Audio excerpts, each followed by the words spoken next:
குதிகால் எலும்பு முள் பிரச்சனையின் மருத்துவ விளக்கப்படம். குதிகால் எலும்பின் அடிப்பகுதியில் சிறிய எலும்பு போன்ற கூர்மையான வளர்ச்சி உருவாகியுள்ளது. எக்ஸ்ரே படத்தில் குதிகால் எலும்பு முள் போல அல்லது குர்த்து போல தெளிவாக தெரிகிறது. இது பெரும்பாலும் பிளான்டர் ஃபேசிடிஸுடன் தொடர்புடையது.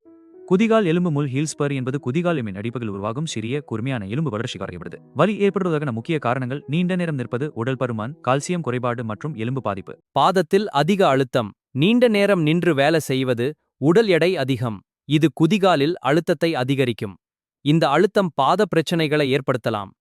பாதத்தில் அதிக அழுத்தம், நீண்ட நேரம் நின்று வேலை செய்வது, உடல் எடை அதிகம். இது குதிகாலி அழுத்தம் அதிகரிக்கும். கால்சியம் சமநிலை குறைவு, எலும்பு மற்றும் தசை பாதிப்பு ஏற்படும். விட்டமின் டி குறைவு, எலும்பு பலவீனம் உண்டாகலாம். எச்சரிக்கையாக இருங்கள். அது தசைநார் இருக்கும் பிளான்டார் ஃபேஷியா இழுக்கப்படும். வயது அதிகரிப்பு, தசை நெகிழ்வு குறையும். கால்சியம், எலும்பு பலம், எலும்பு பலவீனம். விட்டமின் டி, கால்சியம் உறிஞ்சுதல். மேக்னியம், தசை தளர்ச்சி, நரம்பு இழுப்பு. அழற்சியை குறைக்கும் உணவுகள்: மஞ்சள் அழற்சி குறைக்கும், இஞ்சி வலி குறைக்கும், பூண்டு இரத்த ஓட்டம் மேம்படும், ஒமேகா 3 உள்ள மீன் அழற்சி குறை, வெந்நீர் தசை தளர்ச்சி